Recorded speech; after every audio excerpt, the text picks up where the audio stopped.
Bismillahirrahmanirrahim. Assalamualaikum warahmatullahi wabarakatuh.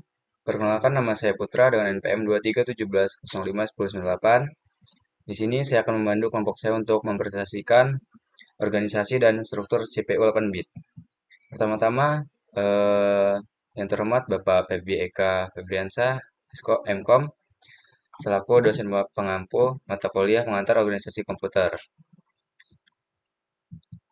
Di sini kami yang beranggotakan kelompok dari Itanium. Yang pertama saya sendiri yaitu Putra, yang kedua Yusuf Herlian Anantaril, yang ketiga ada Fernando Ramadhani, yang keempat ada Irfan Purnama Agung, yang kelima ada Muhammad Ilham Akbar, yang keenam ada Gaisan Wildan Batasya, dan yang terakhir ada Akmal Fatur Rahman. Di sini kami akan mempresentasikan organisasi dan struktur data 8 bit. Yang lebih lengkapnya atau lebih rincinya akan dijelaskan oleh rekan saya yaitu Yusuf Herlian Anantaril. Kepada rekan saya persilahkan. Baik, organisasi dan struktur CPU 8 bit. Pada sistem komputer 8 bit, Central Process Unit atau CPU merupakan otak dan pengendali utama. CPU 8 bit memiliki organisasi dan struktur yang spesifik untuk memproses data dan instruksi secara efisien. Komponen utama CPU 8 bit. Yang pertama adalah unit aritmatika logika, yaitu ALU. ALU adalah komponen utama yang melakukan semua operasi aritmatika dan logika pada data dalam CPU 8 bit.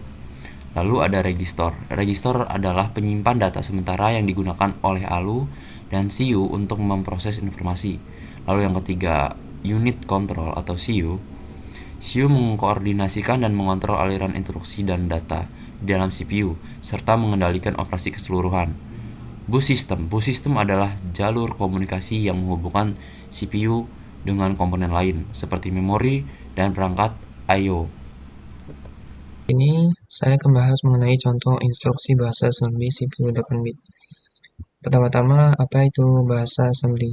Bahasa assembly adalah bahasa pemrograman tingkat rendah yang mewakili instruksi langsung yang dapat proses oleh CPU. Setiap instruksi terdiri dari opcode dan operand.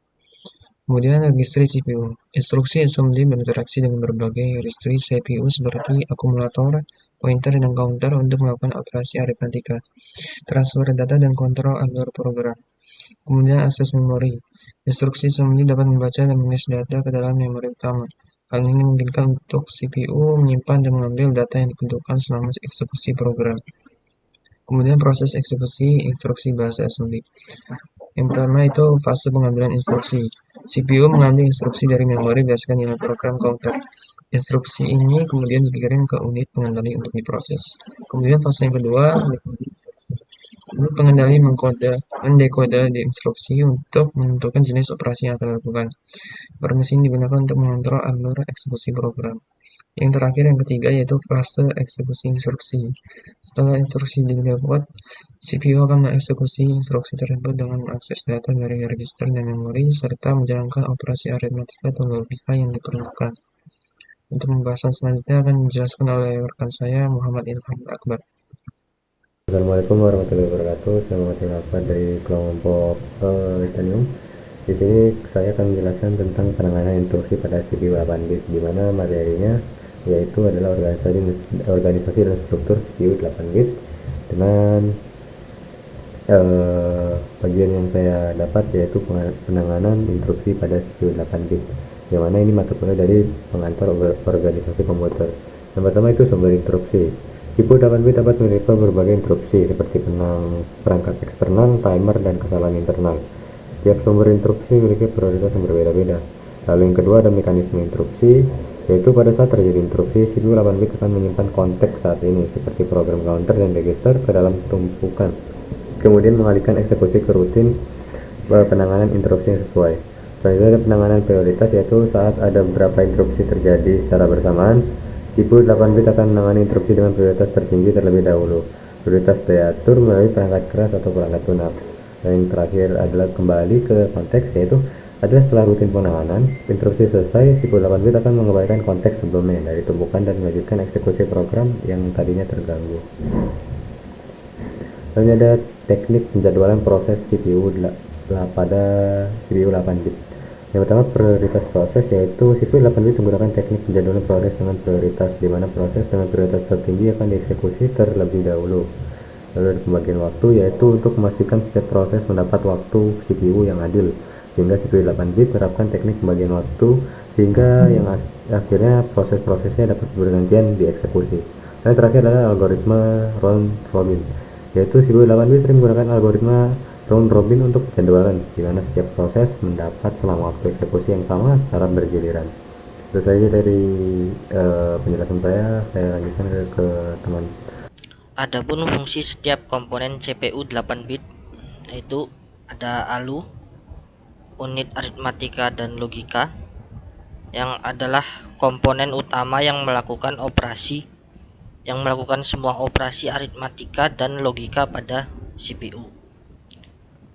Ini mengeksekusi instruksi matematika, perbandingan, dan operasi boolean. Lalu yang kedua ada ACC, yaitu akumulator, yang berfungsi sebagai register utama untuk menyimpan hasil operasi ALU. Data dapat dipindahkan ke dan dari akumulator. Yang ketiga yaitu PC atau register program counter. Ini menyimpan alamat memori instruksi yang akan dieksekusi selanjutnya. PC diperbarui setelah setiap eksekusi instruksi. Lalu yang terakhir ada SP, register penunjuk stack, yaitu fungsinya untuk mengelola tumpukan memori yang digunakan untuk menyimpan informasi sementara selama pemanggilan fungsi dan penanganan interupsi. Lalu ada arsitektur memori CPU 8 bit. CPU 8 bit ini memiliki ruang memori yang terbatas, biasanya dalam kisaran 64 KB hingga 1 MB. Memori tersebut terdiri dari berbagai komponen, termasuk ROM, yaitu read only memory, untuk menyimpan program sistem operasi, dan RAM, random access memory, untuk menyimpan data dan instruksi yang sedang diproses. Aksesibilitas memori pada CPU 8 bit ini umumnya menggunakan bus alamat 16 bit yang memungkinkan pengalamatan hingga 64 KB. Teknik pemetaan memori digunakan untuk memanfaatkan ruang memori yang terbatas seefisien mungkin.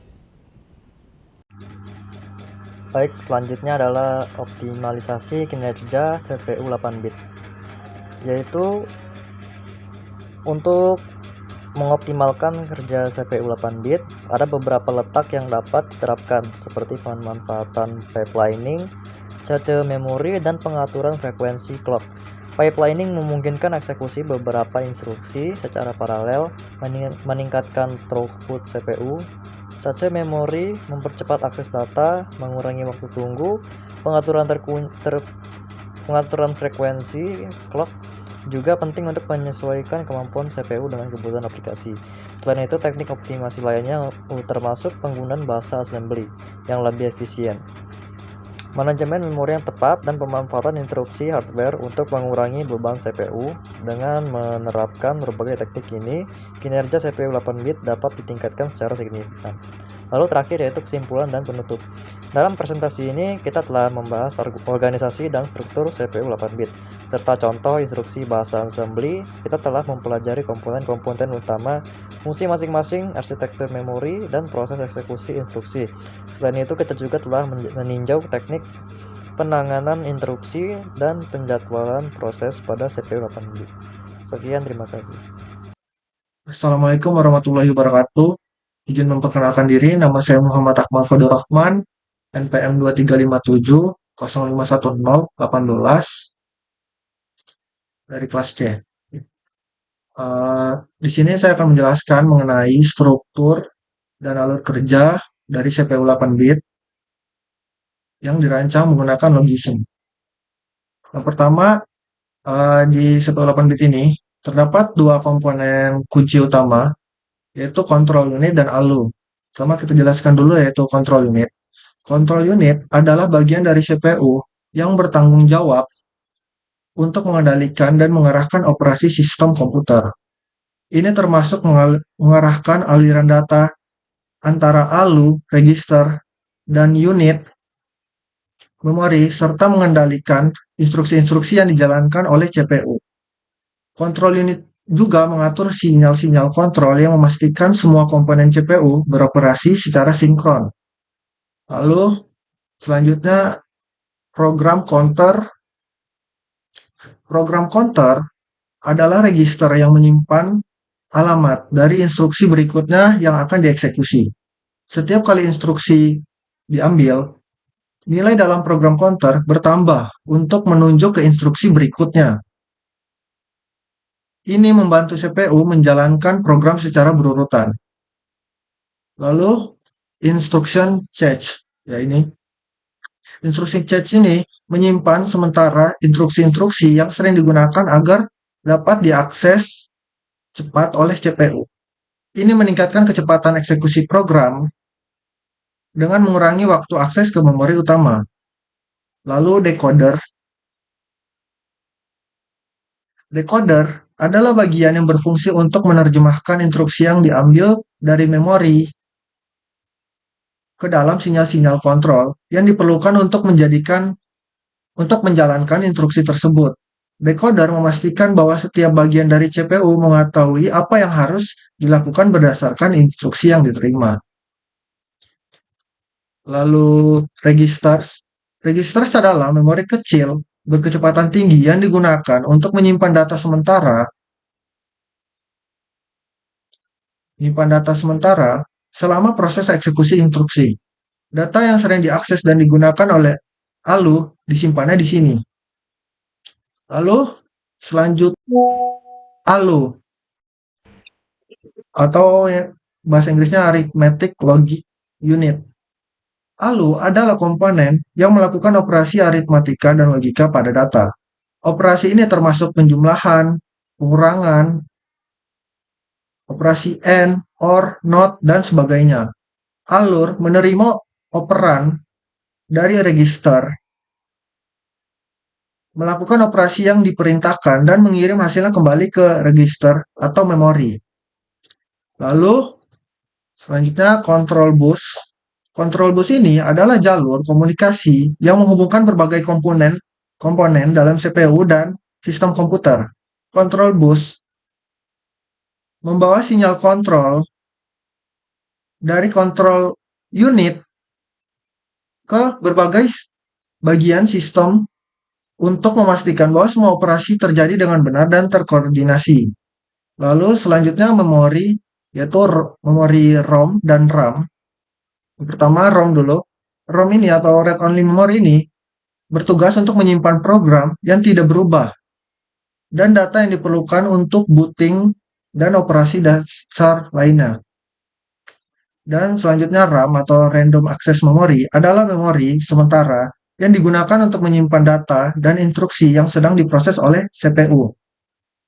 Lalu input-output device yaitu ini DISC, video TTY, dan video LED, dan keyboard. Yang pertama DISC dulu. DISC berfungsi untuk penyimpanan jangka panjang data dan program. Lalu video TTY ini adalah perangkat untuk menampilkan teks. Lalu video LED adalah perangkat untuk tampilan visual menggunakan LED. Lalu keyboard adalah perangkat input untuk memasukkan data dan instruksi ke CPU. Oke.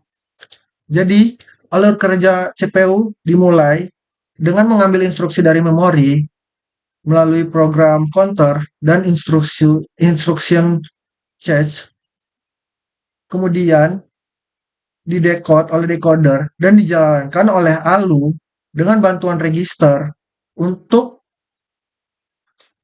penyimpanan data sementara. Control unit mengatur seluruh proses ini dengan menggunakan control bus untuk mengirim sinyal kontrol ke berbagai komponen, memastikan bahwa instruksi dijalankan dengan benar dan efisien. Sekian penjelasan dari saya. Terima kasih. Baik, tadi adalah penjelasan dari rekan-rekan saya dan kemungkinan ini akan menutup dari presentasi kami kali ini. Saya akhiri, wassalamualaikum warahmatullahi wabarakatuh, dan saya ucapkan terima kasih.